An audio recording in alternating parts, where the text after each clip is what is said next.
Hello, everybody, and welcome to my very first podcast here on YouTube. I'm Inks Laura123, and I've wanted to do podcasts for quite a while, so I finally got around to doing it. And I want to do like a weekly podcast here on my vlog channel and talk about subjects that I wouldn't particularly feel comfortable talking about on camera, but I'm more comfortable talking about just, sitting here with my microphone. And I think sometimes, even though I've been making YouTube videos for a long time, sometimes I do get like a little bit self-conscious, a bit paranoid when I am filming with my camera, and so to do a podcast is a great idea to talk about different subject matters, voice my opinions, my views, my emotions, feelings, etc. So yeah, I want to do this like once a week here on the vlog channel, and I hope you will, enjoy and get something from these podcasts. And feel free to comment down below. Every time I do one, just give me your views and opinions, etc. That would be great to get some feedback. So the first podcast subject is going to be quite a dark subject, but I think it's an important subject to talk about. And it's about getting out of an abusive relationship.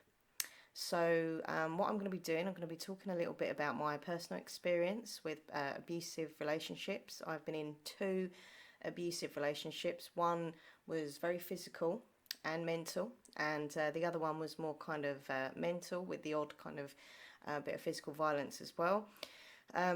So this is going to be quite difficult for me to talk about, but I'm going to do it, and if I stumble a bit along the way with my words, I apologise, Also, I have got a website here. I've got my laptop open in front of me called BeliefNet, and I'll put the link down below to this link if anyone wants to read it and get some help and advice from it, that there will be a link down below. And the page that I'm reading from is called 7 Ways to Get Out of an Abusive Relationship, and it's just some steps that you can follow to help you. So I'll be reading a bit from that as well. Okay, so my personal experiences started when I was about, I think it must have been end of 16, nearly 17 years of age, and I'd literally just left college. And I was looking to get some work. Obviously, I wanted to get a job, and I started to go to this. It's like a job seekers help place. They would help you seek work and find jobs, and they'd also give you some basic training on the computer and how to do CVs, that kind of thing. And I used to go there. And when I was there one time, I met this guy, and his name was Chris. And he was just so fun and friendly, and like sometimes you would go to this place, people wouldn't talk to you and they wouldn't interact with you or anything, and you'd feel a bit awkward just sitting there. But I always remember he was, very, very charismatic and friendly and kind to me and kind of chatty, and helped me with my CV and stuff like that. And I just really clicked with him. We got on very well. And I went a couple of times, and each time he would be there, and we started talking about like life and our what we were doing in our everyday life and stuff like that, as well as talking about what work we want to find, and we just basically clicked. We got on really well. And then one time I went back, and he wasn't there, and I was like, oh, that's sad, because I quite liked him. I had a little bit of a crush on him, not gonna lie. And so anyway, I was like, oh, that's a shame. And I was looking through there was like this little book that you'd fill in, like to say that you were there, what date you were there, what time you arrived, that kind of thing, like a log. And he'd put his name, and he'd put, Laura, if you're reading this, here's my phone number. I'd love to see you. I'm not coming back again. And I was like, what? So I was like, no, this can't be right. Anyway, so I thought, well, there's no other Lauras here that I know of. And, it was him. And I just thought, like, I'll take a chance. And I remember giving him a call. Being very nervous, but giving him a call after I'd been to this place, and I was like, hey, I don't know if it's you, and I'm Laura. And anyway, cut a long story short, it was the guy that I'd met, and he'd explained that he'd stopped going there, etc., and he really liked me, and the last time he'd seen me, he hadn't asked for my phone number or anything, and he would like to take me out for a drink, and I was like, oh. So the thing with Chris, he was quite a bit older than me, and I'd never really, like when I dated a little bit, I'd kind of dated guys at college who were my age, maybe a little bit younger. So to go to someone who was quite a lot older than me, I think it was like an 8-year gap between us. He was older than me. So I was quite kind of took back by it at first, but then also it's like, oh, an older man likes me, you know? So I found that in a way quite appealing, but in a way quite scary as well. But anyway, so because we just got on so well, we went for this drink, and I always remember that first date being so much fun, and we just, you know, had so much in common. We got on, and it was wonderful, you know, until yeah, he basically said to me that, you know, it was very kind of full on, like, do you want to be in a relationship? Let's get in a relationship. And I was like, you know, because I was only young and I hadn't had any like major experience. You know, I dated a little bit and stuff, but nothing like full on. And he was a lot older, so I felt that kind of pressure, and not knowing how to be and what to do and all that. So anyway, it kind of was a bit like, whoa, you know. But I went with it, and we started dating and become a proper couple. And then I found things very early on, looking back now, that I kind of didn't see at the time. I found things about him to be quite, I don't know how to word it, alarming. Like, there were things about his personality. You could get angry very quickly. We would develop into these like big kind of major rows very quickly over such silly, minute things. You know, it wasn't anything serious or anything, but it was just made into being something serious. And he would proper like go angry, angry, angry. And then he'd calm down, and I'd cry, and he'd say, I'm sorry you're crying, I'm sorry it's me, you know. And then the longer we went into a relationship, he kind of talked about his past, how he'd been through a horrible upbringing, and you know, and I don't know, every time he was horrible to me, I kind of felt like, oh, you know, okay, I'll forgive him. He's been through so much, you know, and it just kind of got worse and worse and worse. And then it obviously didn't just stop at him having a go at me in a row. It started to be more kind of personal attacks about myself, about my looks, and you know, he'd say things about my weight. Oh, you're getting fat, you're putting on weight. Say about my hair. You know, if I'd have a haircut, it's like, what have you done to your hair? It looks terrible. About my makeup, my clothing, pretty much anything he could have a personal attack about me, he would. And being so young and you know, like trying to find my feet in the world and gain confidence, it wasn't easy to get confident when there's someone who, you know, I did think, obviously now I know it wasn't real love, but at the time I thought I loved, and he, you know, I was trying to like impress him all the time, so I always felt like I wasn't good enough, and I'd change my hair, or I'd change my clothing, or I'd, you know, try and lose weight, and it still never felt that I was good enough for him. He'd always make me feel pretty crap about myself. And then so that's kind of how it all started. And then yeah, basically the abuse started happening. He would now and again he'd push me. Then it'd start, you know, the odd kick here and there. Then he'd pull my hair. Lots of, I'm not going to say like every detail, but there was a lot of violent things. And also he started to do it instead of just inside his flat where no one was about. He'd also start to do it in public as well, but only at night. He'd never do it in the day. I remember once, always remember this, it was a horrible time. We'd gone out for a meal at this like local Chinese restaurant, and we started to just have this row in the restaurant. I can't remember what about. And then anyway, so we left the restaurant, and literally outside the restaurant, he literally just went crazy, angry. He pushed me to the floor. He kicked me. And there were people inside the restaurant who could see through the window what was going on, and they just did not do a thing. Literally, no one come out to see if I was right. I was literally covered. Once I got up, I was covered in bruises on my leg, and it was just horrible. Like, I was like cut up and everything, because he literally like proper like pushed me down and hurt me. And I always remember the fact that no one done anything. No one come out. No one said, "Are you all right?" You know, or pushed him off me or anything. And I remember it was it got late, and he walked off and just left me laid out on this floor, like crying, and I was in pain. I was scared. It was dark, you know, and I always remember that. But you know, I kind of look at it as, yeah, people should have come out. People should have come out to see if I was okay. But the other point of it is they're probably scared. They don't want to get involved. You know, a lot of cases like this, when there's like a couple row and you kind of walk away and think, oh, you know, and you don't do anything because you may be in fear for yourself. You don't want to get involved. But anyway, yeah, just there were so many times where he would physically hurt me. And if it wasn't physical abuse, it was mental abuse. And yeah, so I was with him in total for about 3 years, which is such a waste of my life. Like, seriously, 3 years of my life wasted. was there happy times at the beginning, as I say, when we would get on and stuff, but I felt like he would, he would just put me down all the time. He'd also take money from me. He'd always say, oh, I've got no money for this and I've got no money for that. So I give him money. Um, it was just a horrible time. He didn't want me to have friends. I was like hanging out with my friends a bit, and he'd say, no, you're not going out tonight. I don't want you going out tonight. It's not good for you.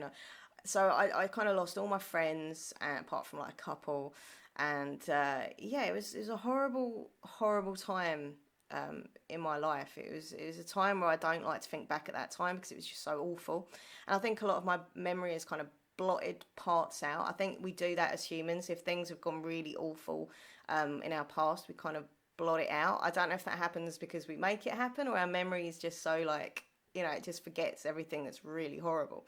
There were other things that happened in the relationship, which I'm not going to go into, which were very horrific and horrible that he did to me. And I hate him. Like, literally, like, there's not many people I hate in the world, but he is definitely one of them. I literally hate him with a passion. And I remember what ended it was he'd come round to my house once. Oh, sorry, that's my phone. Should have put it on silent. He'd come round to my house once, and we was 1 minute was watching a film, next minute we were just having a row, and I just lost it. I literally lost it and shouted back. Because the thing is, whenever he was rowing with me, I just kind of take it. I'd try and answer back, and then he'd kind of talk over me, so I'd shut up. I was scared. I was very scared. The thing was, he was only a small guy. Like, he was very skinny. He was a small guy, but for some reason, he still had this anger about him that used to really, really scare me. If I think about it now, I still feel that dread and that fear that he gave me inside. I would literally stand near him when he was getting angry, and I would shake. I would get all like hot and like the sweats, and I was really like proper like nervous. But I remember he'd had this row with me, and then we went out in the garden. He said, I need to cool down, I need to calm down, I need to get some fresh air. So we went in the garden, and I tried to kind of calm him down and just talk about stuff, and because I just wanted to like, diffuse the situation, yeah. And then he just went on and on in the garden, like he wouldn't stop. And so all of a sudden, now I'm not a violent person, like, do you know what I mean? I'm only small, I'm 4'11", a bit pointless really, like I'm like, sorry, my phone keeps going off. Next time I do the podcast, I'll turn it on silent. So yeah, I'm a very small person. I'm not a violent person. I am quite feisty as I've got older, my personality. But back then, when I was young, very, very shy, very quiet. Wasn't like I am now, rah. So I didn't really like fight back or anything. But I remember standing in the garden, and he was just going on and on and on. And something inside of me just flipped. It was like all this kind of years of torment and abuse and bullying literally just flipped in me, and I got all my strength that I had in my little body and I went for it. Now, I'm not condoning violence in any way. I don't like it when men hurt women. I don't like it when women hurt men. Men hurt men, women hurt women. You know what I'm saying, right? I don't like that in any way, but I think if you've been bullied and pushed enough over the years, pretty much every day, I don't know, that was my reasoning, and I just lost it, and I pushed him, and I pushed him, and I pushed him, and I punched him, and I threw him, and every time he would get up, I would push him back down, and he was like, he didn't know what to, do, because this little kind of quiet girl had suddenly become very fierce and fought back, and he didn't like it. Which I'm pleased he didn't like it. He deserved to be brought down a peg or two, And I remember my mum running out into the garden going, what is going on out here? Because she heard obviously all this screaming. He was screaming. I was like, rah! And I was like, he's a bully. I'm sick of it. And through all this relationship, no one, like my family didn't really know what was going on. Like they knew we used to have the odd row, but they didn't know the amount of rows, the amount of abuse I was going through. They didn't know that. I kept it very quiet. It was a kind of private thing. I was too scared to tell anyone, I suppose, and I just lost it. And anyway, eventually he went from the house, and we split up after that. I remember he come round to my house, and he had all my bag of belongings, like CDs and DVDs or clothes or whatever that I'd left round there, and he's just like piled them on the floor outside my house in a bag, like emptied the bag upside down. And look, it was very upsetting, but do you know what? After all that upset, I felt so strong and confident, and I thought, yes, I can do this. I can move on from this idiot. I can get me back, because I think when you're in this abusive kind of relationship, you lose a part of who you are. You don't lose you fully, but you lose a bit of who you are. And I think as soon as you walk away from these violent people, these angry, nasty people, you become you again. And that is the best feeling. No one can ever explain it unless you've been in this situation. But I found that day when I pushed him and yeah, hit him and that around the garden, I felt so empowered and just like, yes, now you're going to get a taste of what I've been getting, sorry, for the last few years. And it felt good to just get revenge, get strong. Do I regret hurting him? I should do. I know I should do because of my morals, but no, I don't because I think he deserved it. But anyway, so we split up after that, and it was the best feeling ever. Yeah, I did cry a bit because it was still a big part of my life gone. I was very much attached to him. I didn't really have any friends, so I was upset, but then I was so happy that took over any sadness that I felt. I was going to look forward, and that's what I did. I started making new friends. I went out with a couple of friends that I still had and started to meet other people, and I was going to the pub, I was going to clubs, I was just finding myself again. I was experiencing life that I hadn't been able to while I was stuck in this miserable blooming relationship with that idiot. So yeah, so basically I started to meet new friends, and then I eventually met a guy called Brian who became my my boyfriend, and he was so different. Like, he was such a lovely guy, and going from someone horrible to someone like him, it really helped me move on, and it made me feel nice. He was a good looking guy, he was a nice guy, and yeah, so I mean, me and Brian were together, I think about 2 years, just under 2 years. I won't go into all that because he ended up cheating on me.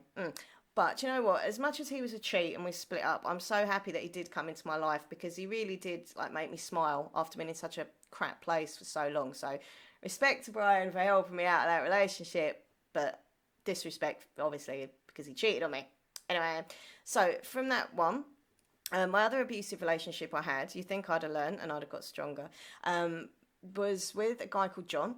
And I was with John for, it's always about 2 years with me until now. Luckily, I've been with my fiance, who's amazing. He's my soulmate for 6 years, over 6 years. So I broke the 2 year spell, or the curse. But yeah, his name was John, and he wasn't physically nasty. I mean, there were times when he would push me a little bit too hard. It wasn't just a little push or a shove. It was like, push. But in general, he was mainly abusive to me physically. Mentally, with the way he would speak to me, the things he would say, and once again, the previous guy that I was talking about, John didn't want me to go out either. He didn't want me to hang out with my friends. I don't know what it is with abusive guys. I think it's that control, or abusive women, not being sexist here, but they like that control. They don't want you to go out with other people and have a good time because that means you could find someone better and leave them, or just actually get your own life and not need them. So I think they try and control you. But yeah, the thing with John, there were times when I did have nice times with John. He was nowhere near as bad as Chris, nowhere near. But he could get very angry, and he didn't like it when I would, went out and stuff. I remember a time when I was all dressed up, ready to go out to a party. It's my friend's birthday party, and I looked really nice, not being vain, but just saying. And I had all my makeup on, a nice dress, and he just come along. It's like, how much makeup are you wearing? Now, you can see in my videos, I don't wear too much makeup. Even when I did wear all my eye makeup full on, it was never thick, full on makeup. And I was like, no, I think it looks okay. He literally got a bit of towel, kitchen towel, and wiped my face and said, there you go, that's better. And I was like, what?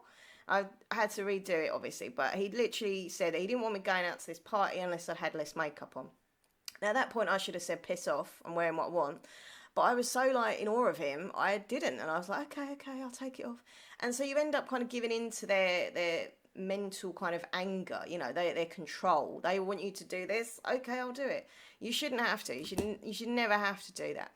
But I did, and obviously there were times when he would just get so angry. He was a smoker of a certain thing, a certain substance. I'm not going to say it, but yeah, he smoked quite a bit, so it made him very, very paranoid. And there were things like if we go out for a meal, he'd say, "Stop looking at that guy on the next table. Stop looking over there." And I'd be like, "What? I'm not looking at anybody." And I wasn't, But he was so jealous and he was so paranoid, and he would get angry. Or then he'd also do this thing where he wouldn't talk to me. I'd try and ring him, or I'd try and go and see him, and he's like, "No, I'm not talking to you." And then like a few days later, he'd come crawling back, tail between the legs. Oh, babe, I'm so sorry. I'm just having a bad day. I love you so much. You're the best thing ever.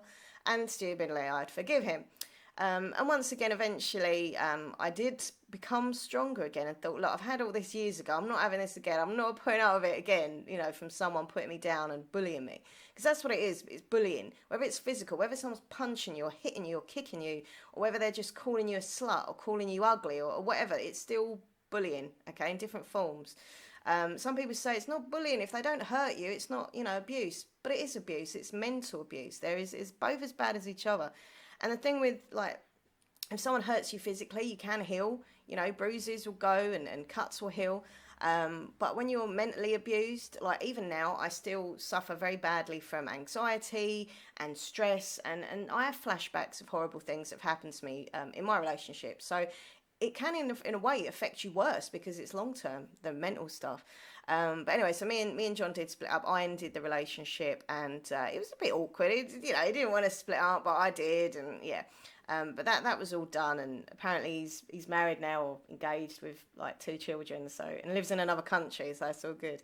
But yeah, so they were the abusive relationships I was in. Obviously, the first was a lot worse. For me, just on every level. But you know what, now I can honestly say I'm 38 years old. I am in a very, very, very loving relationship. I love Nathan more than anything. Like, he's my world. He's like a part of me. Like, he's like having an arm or a leg. Do you know what I mean? He is a part of me, and I love him. I love the fact that he respects me and he's kind to me, and we have a laugh, and he puts up with my weird ways. I can be very annoying at times, and I'm a bit of a spoilt brat, but he puts up with it all. But I always give him the same respect back. I love him so much. I do everything for him, and he does everything for me. There's a mutual, kindness to each other. We're so kind to each other, and we love each other. And he knows, a lot of the things I went through in the past. Like, he doesn't know everything. Like, everyone doesn't know everything. It's some things I kind of keep in myself, but he does know a lot of the abuse that I suffered, and he's been so lovely and understanding. He always listens to me if I need to talk about stuff, and with my anxiety, he's wonderful. But it takes someone, like when I met Nathan and I saw the difference. This is how love should be. This is how I always dreamed of. When you're a little girl and you dream of finding your perfect person and falling in love and being the soulmate. This is it. This is it. Nathan is so nice person. Like, he's such a great person on every level, every single level, And we click, we connect, we are soulmates. And I know I go on about him all the time, like, I love Nathan, or there's loads of photos of me kissing him and cuddling him on the Instagram. But you know what? I love sharing my love. I love sharing our happiness. And because, in the past, I didn't have that. I wasn't happy. And I finally found someone who, once you, as I say, you meet someone who's so perfect for you, you realise how bad that other people in your relationships in the past were. I wish I'd have been stronger back then. I wish I'd have fought back a lot earlier than I did. I wish I wouldn't have put up with the way I was treated and spoke to and hurt physically. And, but I think all these bad things that I've been through have kind of made me who I am. Good and bad. Yes, it's given me really bad depression over the years and awful anxiety. Well, I'm frightened of pretty much everything. But it's also made me strong. It's made my character form, It's made me not take any crap from anyone. It's made me very defensive of myself. It's made me proud to be me and accept me for who I am, what I like, what I dislike, my flaws, my, everything. I love me. I love who I am. Would I change things about myself? Well, of course, anyone would. But in general, I quite like who I am, I like who I am, and I like the way I look to a degree. I'm not perfect, but after years of people saying, oh, you're so ugly, you're so fat, oh, your hair's a mess, don't like your clothes, you shouldn't wear this. I finally got someone like Nathan who every day says, I love you, you're so beautiful, you're so gorgeous. Even when I'm looking crap, my hair's a mess, I haven't had a bath yet, my hair's a mess, got a bit of BO, like you do. He will still say you're beautiful and you're amazing. And, it's so nice to have someone value you, no matter how you look, he loves me for what I am. And, that's an amazing feeling. And I can look in that mirror and ignore everything that's always told to me and think, actually, Laura, you're not so bad, you're okay, I wish I was a bit taller. But there we go. But, I've got a humour now. I couldn't laugh back then. That is the saddest thing. I spent so many years... Oh, I'm getting emotional now. I spent so many years not being able to laugh. And that is such, it doesn't sound very important, but it is, me and Nathan laugh every day, or just even like not always saying about Nathan, just on my own. I always laugh about something. I'm always laughing either with my friend or my mum, or watching YouTube videos or television, or whatever. I'm happier. I'm laughing because back then I barely laughed. Literally every day was like a battle. Every day was like, oh, I'm so stressed. Oh, I hope we're not going to have a row today. Oh, I hope they're not going to say anything horrible about me today. Walking on eggshells.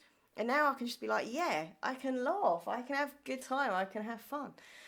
So I just want to say to anyone listening to this podcast out there, if you have been in an abusive relationship, or if you currently are in an abusive relationship, please listen to me. Please get out of it. You are a good person. You deserve so much better than what you're going through. And I wish I would have got out way before that. I let it go on too long. And you know what? You get one life. Don't ruin it. Don't let some idiot ruin it. Don't let anyone bring you down. Okay? So what I'm going to do now is just read from this website here. As I say, it's BeliefNet. It says inspire your everyday. I literally just Googled ways, help to get out of an abusive relationship, because I'm not a professional by any means. I can sit and talk to you about my feelings and what I've been through, but like I can't offer official counselling services. I'm not trained. So what I'm going to do is read from this article, and hopefully it will help you. Okay. Abuse can take many forms within the context of a relationship. It can be emotional, financial, physical, or even sexual, but no matter what, no one should ever have to endure it. Your romantic partner should be the person who you trust most in the world, someone who treats you with love and respect. But when that love and respect turns to pain and suffering, it is time to leave. So first of all, you need to actually recognise the abuse, okay? And this can be harder than it sounds. Vision can blur when we're too close to a problem sometimes, and it takes stepping back for a moment to identify the more subtler forms of abuse. When the word abuse is mentioned, most people think of physical abuse, but it can be so much more than that. Abuse can be emotional, taking the form of humiliation, intimidation, control and behaviour, and being degraded. It can also be sexual, and even in a relationship, if you don't consent to sex or intimate touch, then that is sexual abuse. And if sex is degrading or unsafe, that is also abuse. So you need to realise that you are not at fault. Abuse is never the victim's fault, okay? Realising this is the key to getting out of an abusive situation. Most people are resistant to change until they become very uncomfortable in their present condition, and it usually takes a big push.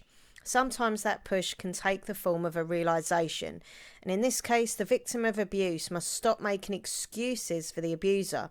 No matter how much they might think you nag or annoy them or make mistakes, you don't deserve to be humiliated, you don't deserve to be hit, you don't deserve to be controlled, and you don't deserve to be taken advantage of. Now try and document everything, okay? Because documenting abuse is incredibly important, especially if you're married or you have children, because you'll need that evidence later to ensure that you and your children receive protection. In addition to this, many abusers seem like wonderful people to the outside world, but if you can dispel that illusion, you may protect others from abuse as well. Documentation can be simple as a series of journal entries describing and dating each instance of abuse. And also you could try recording some audio or getting some video recordings, and they provide even more concrete evidence. Now, packing an emergency bag. If you are in a relationship with an abuser, you need to be ready to leave at a moment's notice. You can do this by packing a bag, an emergency bag, and it can contain clothing, toiletries, money, any medication you might be on, copies of keys you might need, and you may also wish to keep a folder with you of your legal documentation such as birth certificate, social security card, etc.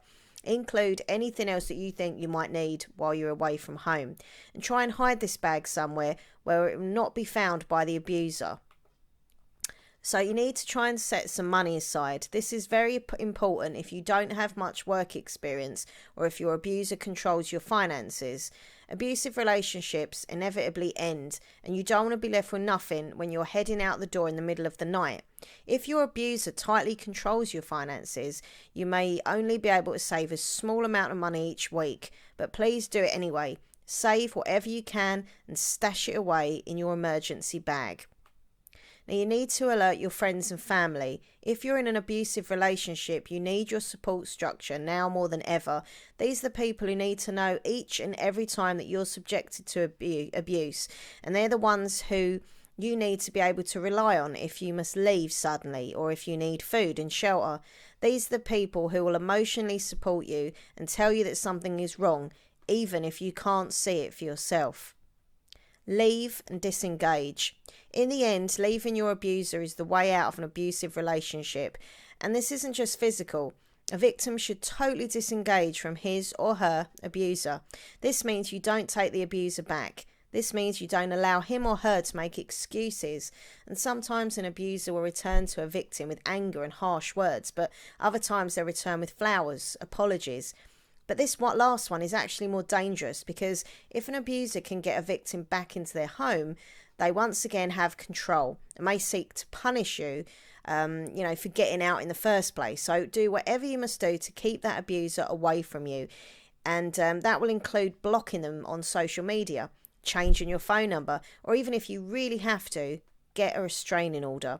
Remember, this person has hurt you over and over and over again. They intentionally hurt someone they supposedly love, and they're not going to stop. They're not going to change. And if you let it, the abuse will continue to get worse. If you know things are dangerous, then please carefully pick the time you leave, okay? And make sure that the abuser won't realise you've gone for a while. And ensure also that your phone does not have a tracker installed so they can find you. And if you feel that leaving is simply way too dangerous, then please call the police and allow them to escort you. So if you find yourself in an abusive relationship of any kind, leave, disengage, and go rebuild your life. So first of all, it said about recognising that abuse, and it took me a long while to recognise it. At first, I did kind of think some of the things he was saying were true. I was ugly, I was fat, I was useless, and so it took a while for me to think, actually, this isn't just someone telling me stuff about me. This is someone trying to bully me, control me, degrade me. But you do have to step back, because, as they say, you wear the blinkers. You see the blinkers, and you're in the relationship. You don't want to see any bad in that person you think you're, in love with, or infatuation with, whatever. You don't want to see their bad points. So you need to take off those blinkers, step back, take a look, and definitely, recognise that shouldn't be happening. That shouldn't be happening. You shouldn't be feeling this negative way. Next one, they said, realise that you're not at fault. Definitely. Once again, it's never the victim's fault. Look, I'm not saying I'm perfect, and some of the rows that we used to have back then, I probably kind of, had a part in. Did I deserve the amount of rows? No, I didn't. Did I deserve that anger that he used to give me? Well, both of them used to give me. No, I didn't. I think you can have a little bit of a row with someone, like a little petty row, without it turning into like a full scale, in your face, shouting, screaming, pushing. You do not deserve that. You do not deserve that. I didn't deserve that. No one does. Document everything. I used to have actually an online diary. It was a website called Open Diary, and I had it many years, like literally, and that would be my kind of private place where I could go online. I didn't have like my name or anything. It was just a username that I'd made up, and I used to go on there all the time, type my emotions, type what happened that day, good and bad, mainly bad, unfortunately, back then. And he basically found out, whilst going on my computer and kind of hacking into my accounts and different things, that I had this diary website, and he literally deleted it. He literally wiped the whole thing. I'd done that diary for so long. It really had a lot of personal feelings there that I'd shared in that, and he just went and took it, which was awful. And I remember being so angry, but more upset than angry, because I'd literally put a lot of feeling into that, and there was documentation of when things had happened and what he'd done and things he'd said. So all gone. He'd literally wiped everything. Packing an emergency bag, I didn't live there. I lived at home, and I didn't have to worry about that. But obviously, if I was living with him, which luckily that never happened, I would have definitely done something like that. I think it's a great idea to have that little backup planned, so you can move on quickly with your belongings and stuff you'd need. Set money aside once again, had my own money, even though I used to take some of it and I used to feel guilt ridden. And, if he didn't have any money for food and drink, I'd be like, here, I'll give you some money, because I was a mug. Or I'm sure he used to take out my purse, I don't know. But yeah, he was, not good with money. And so I was kind of not good either. But I'm a lot more sensible now. I know I'm a shopaholic and I go shopping, but I always make sure that I've got my own money, and I pay all my bills, pay all the boring stuff, and then I kind of treat myself. But it is very, very important that you do have, as I say, if you live with someone, you need to break away, you need to start a new you and a new life, you will need cash. Alerting the friends and family part of this, like I literally, my mum obviously only found out the day where she caught me throwing him and pushing him around the garden. And yeah, like she didn't really know, as I say, they knew about my rows and stuff, but not to the extent what was going on. They didn't know how badly I was getting hurt and things that had been done to me and said to me. But once, it was all done and I could sit and talk to my family and my friends, I literally felt this weight lifted, because I felt like I could finally get this dark, horrible secret out from me, and tell them what he was like. Obviously, they were very sad and disappointed that I hadn't come to them, but they understood me and they were there for me so much and really helped me get strong and back on my feet again. And this last thing here said is about leaving and not going back. There were so many times when we'd row and he'd come round and be all nice, both of them. And you do give in. Well, I did give in sometimes, but then, as they say here on this website, that can sometimes be worse, because when someone's angry with you, it's easier for you to go, oh, I've made the right choice, I've got away. When someone's there who you like or love and care about, and they're like, oh, I'm sorry, here's some flowers, I'm really sorry. And you kind of get swept into them again. Do not fall for it, okay? As this website says, once an abuser, they're going to be an abuser. They've been hurting you for ages. Do not let them continue to come back in your life and hurt you again and again. It's not worth it. You must get out. If you leave, be happy, look forward. Do not go back to that, okay? Okay, so I hope that this podcast has helped you in some way, and I definitely want to do more podcasts here on the channel, so please subscribe to this channel. It'd be awesome if you did.